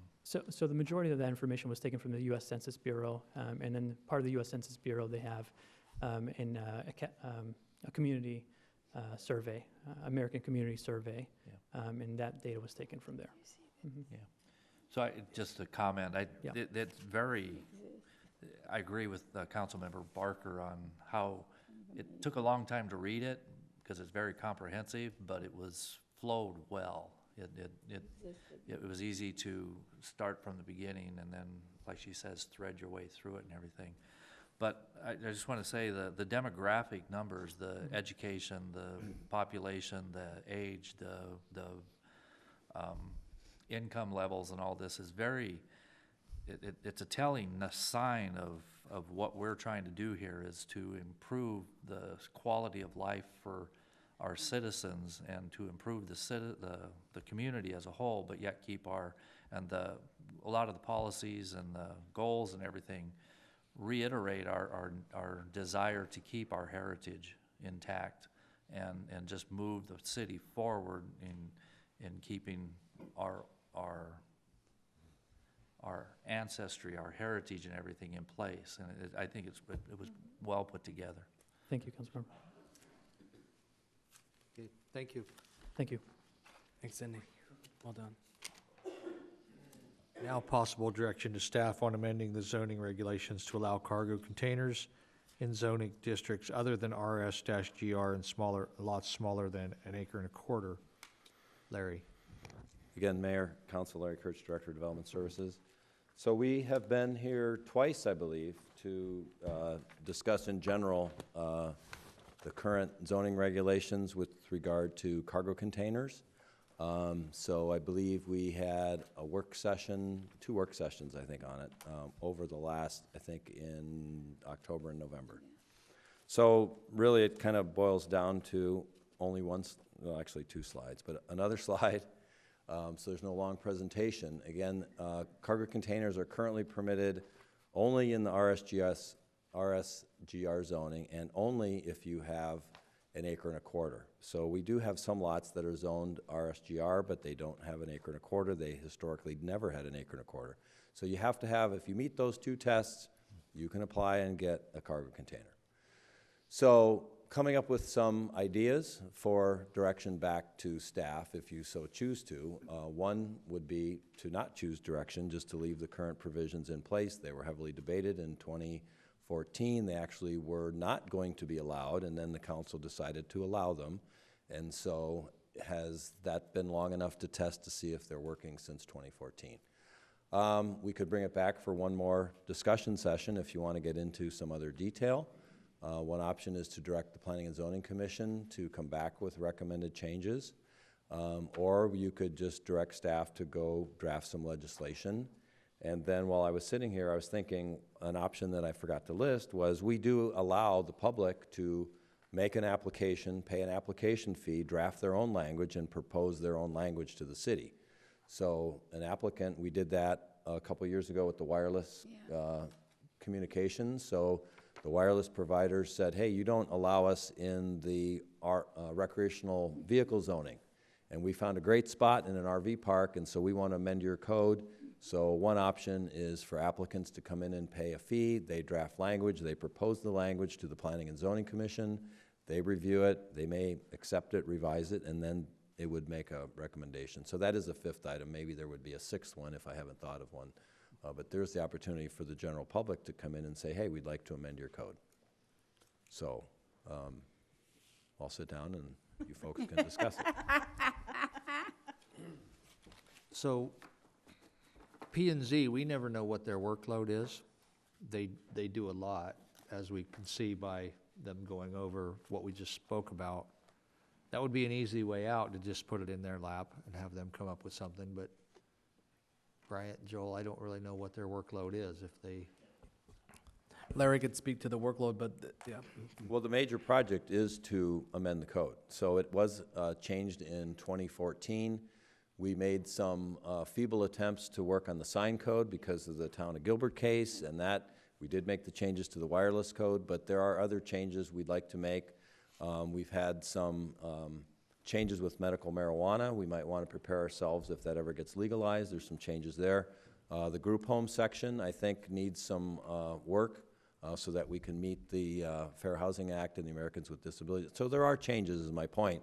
That really, now that the general plan is done, all the changes to the building code and the fees and the development fees, those are kind of behind us. Next really projects that I want to get done before the state land auction in May, I hope it is to get our permitting software going and to get some changes to the zoning code. So we want to bring back, hopefully before summertime, some other changes to the code. Some, not necessarily a complete overhaul, But we do have to keep the zoning code. We shouldn't just look at it every decade like the general plan, so there are some changes we'd like to make, so. So your answer to his question is, yeah, they could work on this because they're already working on changes to the code. They could, but the timing might not Long way suit. to say it, yeah. But the I just timing, wanted but the to timing might not fence suit it. the folks that brought That this to want the to do call it. to the public. So Understand I'd that. want them to know that that's Yeah. going to be a 3, 4, 5 month process. And I don't see having planning and zoning review this possibility as giving that over to somebody else. I see that as putting more eyes on it and having more discussion on it, and then coming up with several different possibilities and bringing it back to us so that we have more input rather than less. If we're just gonna be king here and make this decision, I'd rather have some other eyes on this. This is a big deal. Which is why we have that commission. Anyone else? My point exactly. No, I agree with that also. A lot of these are most of them are very important issues that Yeah. we need to get as much input as possible. Just like the general plan that we just did, like you said, there was 1,300 responses, multiple hearings, that type of stuff. And the more eyes on it, like Councilmember Barker says, the better for us, so. I just have a quick question. How much, or how many permits do we typically receive per year versus the number of ones that are just brought out and not permitted? Has it been a problem? It is a problem, to be honest with you. We have a code case going on where people think it's okay and they bring 4 of them out. We had the case on commercial property where it was vacant and they brought out 6, and then we did this conditional use permit for them.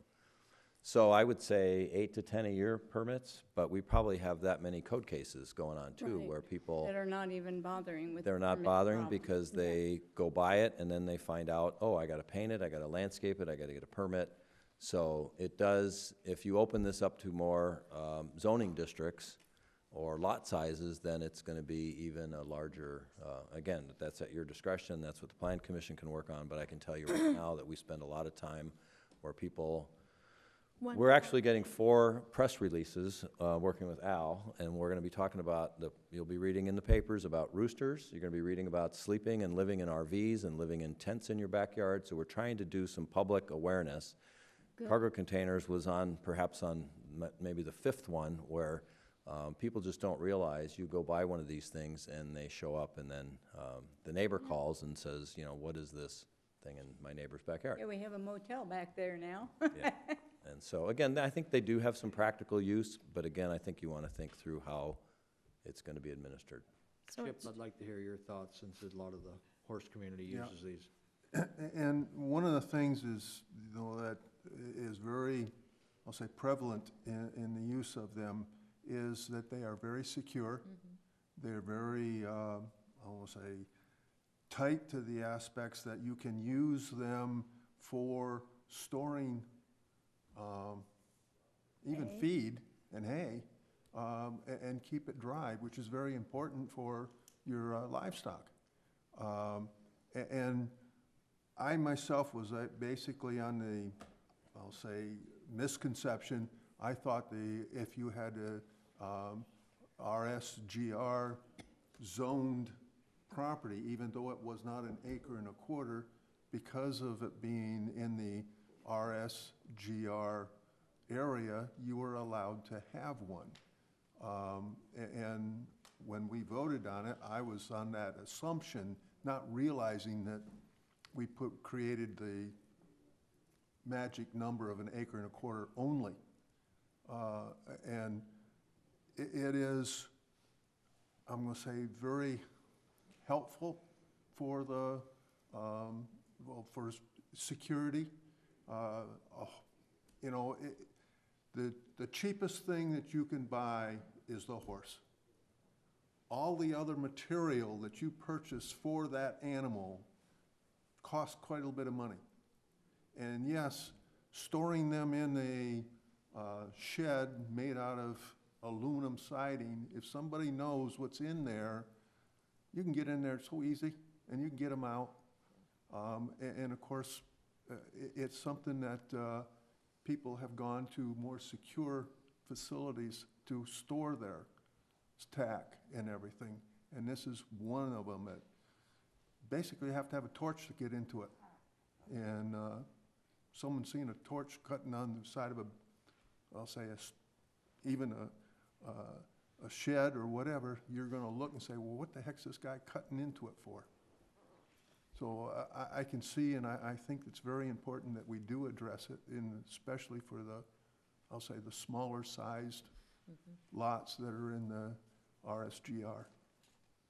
We do have some lots that they're really quite small. I want to tell you that they're probably, we do have like half-acre, Rudy, lots that were, so we do have like, half-acre lots that are RSGRs that don't really have horse privileges either, though, because they don't ever have the original acre and a quarter. So they were divided prior to the city being a city. So they're scattered. I don't know how many there are, but I just want you to know that it's not like there are lots that are 1.01 acres and they're RSGR. We do have quite a few. If you just make it RSGR, you'll have some very small lots that, that are not very small, but a half-acre lot that doesn't have horse privilege, but then they could still would have to meet the requirements that we currently have for the zoning for setbacks, for painting them, for... Yes, you would. And I'm just saying they would not necessarily be used for horse tack rooms because they can't have horse. That's part of the Yeah, problem. yeah, okay. But we still have to meet the other requirements on it to include the, I'll say, not shading, excuse me, the plants setting up. The landscaping. Landscaping, yeah, thank you, I lost the word. But we still have those requirements, so that still would be a requirement that they would have to meet as well. This is pretty much the same discussion we had, almost identical to the discussion we had in 20 whatever, right. Whenever we had it, because if you tied it to RSGR, you had some very small lots. So you had to tie it to the acreage, and the acreage apparently is too high for some, but I sure wouldn't want to see a cargo container on a half acre. I don't think. But anyway, which is one of the reasons why I kind of wanted to get it out there and have more discussion so that we could hear a little, some more ideas out there, because we talked about the storage of grain. Remember the guy that came in that talked about the mice that got into his grain because they were in a cargo container, and then another guy came in and said, no, it's always safe. And yeah, we had those types of discussions. It just got Maybe kind there of are silly. some other considerations. Now, we have no limit on the number of 120 square foot sheds you can have. I think the Exactly. mayor Right. just sent me a photo True, and there one are time people with that 4, have 5, or 6, 120 square foot sheds in people's backyard. We have no limit there. Absolutely. And so maybe there's an idea that, well, if you get rid of 4 of your sheds, you can replace it with a cargo container. I don't know. Maybe there's some, Okay. a point system or something, I don't know. It provides people a much secure opportunity to secure whatever, whether it's horse feed or whatever, isn't really our business to determine what they're putting in it. Chip was using an example, but it provides more secure, an opportunity that's more secure. What's the difference exactly if they have a cargo container or 10 sheds? I don't understand No, and I why we agree with care you. so much I about agree that. with you. That Let's have this makes sense. conversation. Let's open it up. There's new people on the council. People have different ideas. Let's get it, let's discuss it. And there's new people on planning and zoning and Absolutely. et cetera, so we get enough voices in So- here and enough discussion. So is there a consensus that we would like to have P and Z look at this, and that would not be the final decision, just get some ideas and? I didn't say that. Well, Your Honor. I have a It question. says, and recommend possible changes. Have P and Z look at it and recommend possible changes. That way we get all those ideas and then we can have that Yeah. discussion. That's what I was meaning. Your Honor, I have a question for Larry. So people are actually taking these cargo containers and converting them into homes. Would that be something, would that be opening the door up for something like that? We have, these are been treated as storage containers. So currently, we have had a couple proposals, one for a church that kind of went away, but they would have to essentially go through some engineering or something. I know they're sturdy, but essentially they don't fit into a neat box in the International Residential Code, you know what I'm saying? So yes, there are all sorts of folks that are, and cities are dealing with them, where they're taking 4, 5, and 6 of these, and they're doing them in a factory. They're taking these things, and they have whole TV shows about these things. So there are a lot of people doing it, and so we were just, in this request was really just to look at them as a storage container as opposed to a dwelling. But I know that they're certainly popular, and we've entertained a few, and there's a multifamily project in downtown Phoenix that uses cargo containers. So it's, there's lots and lots and lots of cargo containers waiting for a second life, I guess. So if someone engineered this cargo container to be a dwelling, They could bring it forth, yes, but it wouldn't be part of this code. It wouldn't be part of this. The zoning code, really, we're dealing with using them as a storage building. But anybody today can come in and say, I want to now construct a home or modify one of these or 2 or 3 of these and to make a home out of it. Okay. So they can just submit the engineering, and we would approve it just like we would any other type of construction. Are we getting close to a motion? Oh, do we need a motion? Oh. Yeah. Okay. So this is council direction So to staff. number 3. Yeah. Oh, I don't okay, think we crafted a motion for you because we didn't know exactly okay. what, maybe. I'll try for one. Let's direct staff to send this to P&Z for their review, to talk about it, and then recommend possible changes and bring it back to a council work session for council discussion. I'll second that. Roll call. Councilmember Evans? Yes. Councilmember Rizzi? Yes. Councilmember Struble? Yes. Vice Mayor Wilson? Yes. Councilmember Barker? Yes. Councilmember Schroeder? yes. Mayor Surtee? Yes. Unanimous, Your Honor. Selection of meeting dates, times, and locations.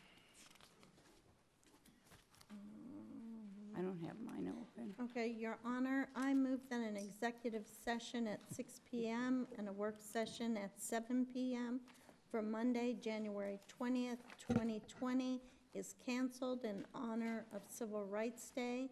An executive session at 6 PM and a work session at 7 PM for Tuesday, January 21st, 2020, to be held in the City Council Conference Room and City Council Chambers located at 300 East Superstition Boulevard, Apache Junction, Arizona, respectively, and other meetings if necessary. Second. Roll call. Vice Mayor Wilson? Yes. Councilmember Rizzi? Yes. Councilmember Schroeder? Yes. Councilmember Struble? Yes. Councilmember Evans? Yes. Mayor Surtee? Yes. 6 to, motion passes, Your Honor. This is a time for the public to express requests, communications, comments, and suggestions. Each speaker must have already filled out a request to speak form and handed it to the city clerk before the end of the city manager's report. All issues shall be presented in a professional manner without personal attacks. Under the open meeting law, the council cannot engage in discussion on the issues presented, but may respond to criticism and may direct staff or follow up with the speaker directly and or place this matter on a future agenda for council discussion. There's a 3-minute limit for each speaker. And I have Donna Carr. And as you approach it, we need the address, name and address again. Hi, my name's Donna Carr, 2178 West Virginia Street in Apache Junction. What I wanted to talk about is the fireworks problem. I get some that's behind my house that are like explosives going off. And no matter if you call the police or they burn trash, you know what?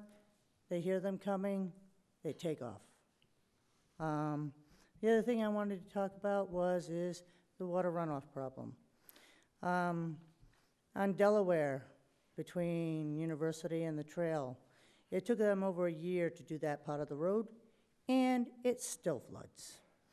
And part of the sidewalk didn't get put in by the mobile home park because I guess they don't want to move their wall back. Not sure why. I'm also looking at the fact of the water problem that you have on the other side of the trail, also on Delaware. My son lives over in that area. And I know the ditch that they were talking about, that's on the side of the road. There's a company, it's called JPCI, and I know that the mayor does, his business is owned in Mesa. JPCI is also owned in Mesa, but one of the owners lives here in Apache Junction. They deal with rain runoff, they deal with working down in the manholes, they deal with reclaimed water, they do it all. And they've worked in Tucson, they worked in Glendale, they work all over the place. I mean, I have a lot of things that I would like to talk about, but I only have so much time, and those were the two main things that I would like to talk about tonight. So if there's anything that can be done about the fireworks, I would appreciate it. And as far as the water runoff goes, if you buy a cheap car, expect it's not going to run too long.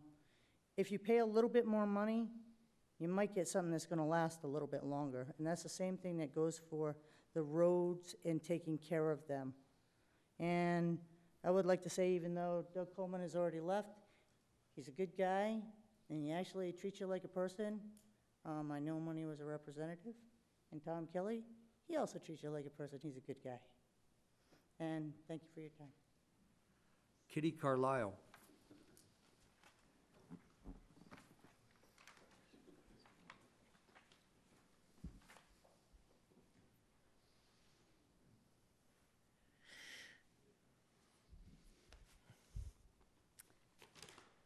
I appreciate this opportunity to express my opinion.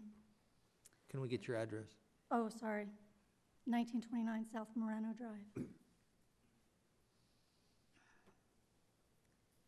I read about the trash service mandate in an article online in November where Richard Dyer, the journalist, quoted, he said, Apache Junction residents who refuse curbside collection could face civil, criminal penalties.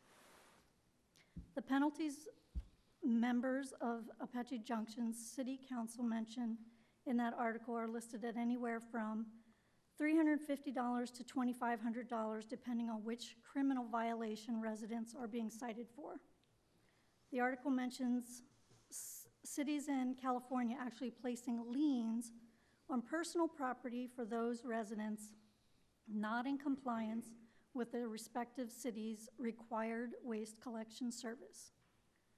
When will such liens take place in Apache Junction? The current annual rates Republic Services charges are $128.52 up to $224.52, which are less than the expected penalties.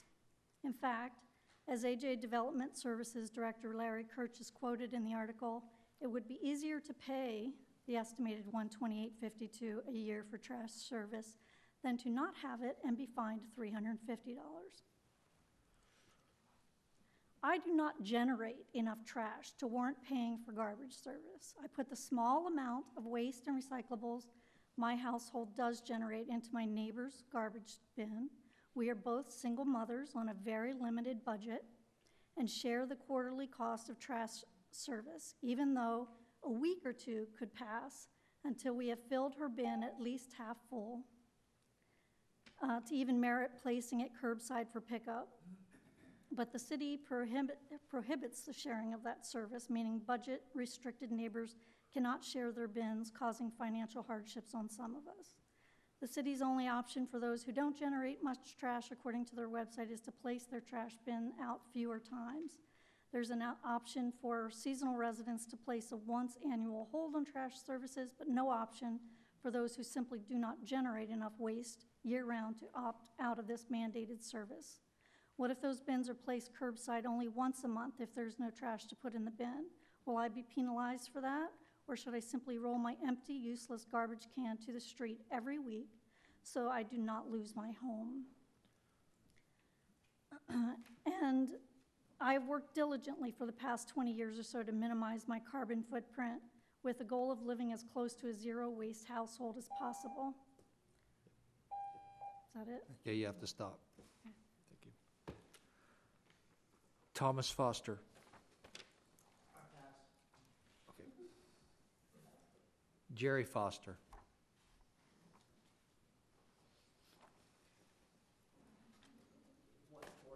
14th Avenue. And my only concern with the garbage collection is there's been no communication. It really has been very poor. All of a sudden we get, I mean, I heard rumblings and I knew things were going on and there was discussions, and then we get the bill in the mail from RAD with a $50 charge to pick up our cans, and it took a lot of phone calls and a lot of discussions to get them to agree that if we brought them back, they wouldn't charge us, but there just has been no communication, and I think that's unfortunate. The other thing, speaking of garbage, is in my neighborhood, and it's a neighborhood you would not expect chemicals to be stored out in the front yard and refrigerators to be sitting out for children to have hazards with. I mean, those are so dangerous for kids. And there's this garbage out on the front side of the yard, and it's very frustrating because about 2 years ago, I made many phone calls about farm animals that are kept on 1/3 of an acre in my property, and nothing could ever be done about it. So it's like, it feels like it's hard to get to the right people to communicate with. So those are my thoughts. Christine Leston. Hi. Christine Leston, 710 East Navajo. First, I am here to talk about the trash, but I do want to say very progressive about the rainwater collection. Very exciting. It's amazing to me that we're so progressive with our general plan and missed the mark so drastically with the communication with the trash. I understand that you did not anticipate the garbage services that were basically kicked out of the city because they lost their bid. I know RFP was done. I understand that. They're still losing. If you didn't anticipate that they were going to have some kind of retaliation, I'm not sure what you're sitting here doing, because that's not how the world works. Losers don't stand up and go, thank you, here, let me bring you something. You want the trash to be picked up. I appreciate, Mr. Wilson, that you want to go and help people in the city, but I will tell you, and this is why I'm standing here. I have parents who are 80 years old, can't bring their trash cans, and I had a huge runaround. Didn't have the great experience that you had. Had customer service tell me that had to be present, that my 80-some-year-old father had to be present in order to bring his trash can back. So with a little bit of puffiness and a lot of my own thoughts saying, I'll bring you a driver's license in order for us to say, here's my invoice, and my father's driver's license to go with it so that you could take the can back. That was just me trying to play nicely with them, because truthfully, I'm at their mercy. And you all didn't tell me anything. I had a little postcard. I come from a city with an exclusive contract. I know the pros. I feel very bad for someone who doesn't generate trash, but I live next to pigs. They generate everyone's trash. You could drive by their house and throw yours on the front lawn. This nice lady could do it, and they wouldn't know. So it's important that we have exclusive contracts, people that have residential trash. I get that. But at least talk about it. Give somebody the opportunity to be able to, understand what's going to happen and not come through a bill. Thank you. Would anyone care to respond? Your Honor, Yes. Jill, do we have the ability to ask clarifying questions? Mrs. Carr brought up fireworks. No, Okay. not under the open meeting law. So we can just direct staff to get with her and Yes. and ask clarifying questions? Correct. Okay. Yeah. Yeah. And thank you for your comments. Thank you. So on the fireworks, those are not bought locally. Those are brought in from somewhere else where those are legal to sell up on I-40 or whatever. I think, Chief, we need to be ready on July 4th, which is the next big event. So if you could give council some kind of a prep on what we might do, because, I was up in a high location this year and I looked out across the city and there was aerials going off. Why can't we catch some of those folks and, you know, make an example of them and Yep. let them know? Right But- off Broadway. Yeah. I'll show you the house. And how many, anybody that's on social media saw how many dogs were put at Yeah. risk, and they left, and they had to chase them down all over the city, so. And not just dogs, the large animals. Some of us experienced very, very bad situations with large animals. And So the next big event is yeah. July 4th, so I think we need to be ready for Will you that. tell that to my neighbors, that that's the next big event, so that they don't keep popping them off every night? They must have some left. Your Honor, in saying that, I wonder if it would be, You must live near me. I wonder if it would be possible to have staff. Personally, I'd like to see the ordinance that we do have. I'd like to see the ordinance that we do have and see if there's any, if we might need to bring it back and make adjustments, but I'd like to see what we have on the books. Please, thank you. And we're working on for the trash information? Absolutely. Yes, And when do please. we expect to get that out? Because I know that, Anna tells me within the next 2 weeks, a delivery to everybody on the transition. okay. No, we appreciate everyone coming On here my tonight. council page, I keep updating Yep. it. I keep throwing everything the city does on my council page on Facebook, so So there will be Call more me. communications, so with that, we will be adjourned.